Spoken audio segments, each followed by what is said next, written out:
আজ আমরা কথা বলবো একটি অসাধারণ প্রযুক্তি নিয়ে যার নাম রাডার। আপনি কি কখনো ভেবেছেন আকাশে হাজার হাজার বিমান কিভাবে একে অপরের সঙ্গে ধাক্কা না খেয়ে উড়ে, অথবা আবহাওয়া বিভাগ কিভাবে আগে থেকেই ঝড়ের পূর্বাভাস দিয়ে দেয়? এর পেছনে রয়েছে রাডার প্রযুক্তি। এই প্রযুক্তি কি, কিভাবে কাজ করে, কোথায় ব্যবহৃত হয় এবং এর বিভিন্ন ধরন কি কি, আজকের এই ভিডিওতে আমরা সবকিছু জানবো। তাহলে চলুন শুরু করা যাক। প্রথমে জেনে নিই রাডার কি। রাডার মানে রেডিও ডিটেকশন অ্যান্ড রেঞ্জিং। এটি এমন একটি প্রযুক্তি যা রেডিও তরঙ্গ ব্যবহার করে দূরের কোনো বস্তুকে শনাক্ত করে এবং তার দ্রুত দিক ও গতি নির্ণয় করে। সহজ ভাষায় রাডারকে আপনি একটি টর্চ লাইটের মতো ভাবতে পারেন। যেমন টর্চের আলো কোনো বস্তুতে পড়ে ফিরে আসে, তেমনি রাডার রেডিও তরঙ্গ পাঠায় যা বস্তুতে ধাক্কা খেয়ে ফিরে আসে। এই ফিরে আসা তরঙ্গ বিশ্লেষণ করে রাডার আমাদের বস্তুর অবস্থান, দ্রুত ও গতি জানিয়ে দেয়।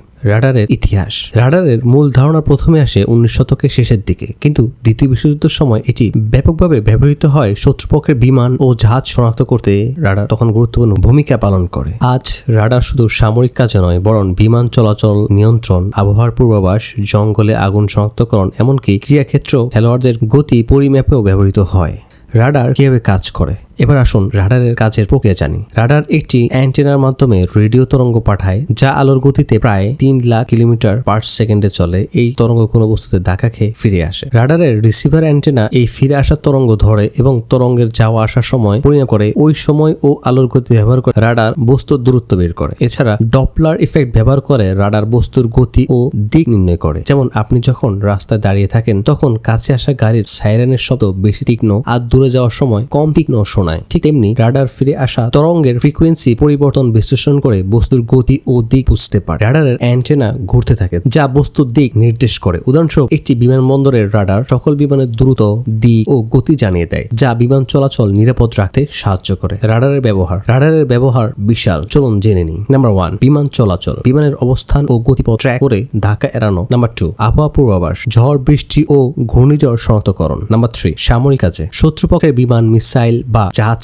ট্র্যাক করা। নাম্বার 4, পুলিশের কাছে, গাড়ির গতিসীমা লঙ্ঘন শনাক্তকরণ। নাম্বার 5, খেলাধুলার ক্ষেত্রে, খেলোয়াড়দের গতি ও গতিপথ বিশ্লেষণ। 6, পরিবেশ রক্ষার্থে, বনের আগুন, বন্যপ্রাণী বা দূষণ পর্যবেক্ষণ। নাম্বার 7, মহাকাশ গবেষণায়, উল্কা বা মহাকাশের বস্তু ট্র্যাক করা। রাডারের প্রকারভেদ। রাডারের বিভিন্ন ধরনের প্রকারভেদ রয়েছে। নাম্বার 1, গ্রাউন্ড রাডার, মাটিতে স্থাপিত আকাশের বস্তু যেমন বিমান বা মিসাইল ট্র্যাক করে। নাম্বার 2, এয়ারবর্ন রাডার, এটি বিমান বা ড্রোনে থাকে, মাটি বা আকাশের বস্তু শনাক্ত করে। স্পেস রাডার, এটি স্যাটেলাইটে থাকে, পৃথিবী বা মহাকাশের বস্তু ট্র্যাক করে। অ্যাস্ট্রোনমিক্যাল রাডার, এটি মহাকাশের গ্রহ বা উল্কা পর্যবেক্ষণে ব্যবহৃত হয়। পালস রাডার ও continuous wave radar. Pulse radar শক্তিশালী তরঙ্গ পাঠায় আর কন্টিনিউয়াস ওয়েভ রাডার ক্রমাগত তরঙ্গ পাঠায় যার ফ্রিকোয়েন্সি পরিবর্তন হতে পারে। রাডারের সীমাবদ্ধতা। রাডার অসাধারণ হলেও এর কিছু সীমাবদ্ধতা রয়েছে। খুব দূরের বস্তু শনাক্ত করতে গেলে স্পষ্টতা কমে যায়। খারাপ আবহাওয়ায় যেমন ঝড় বা ঘন কুয়াশা কার্যকারিতা কমে। রাডার তৈরি ও রক্ষণাবেক্ষণ ব্যয়বহুল। তবে বিজ্ঞানীরা ক্রমাগত রাডারের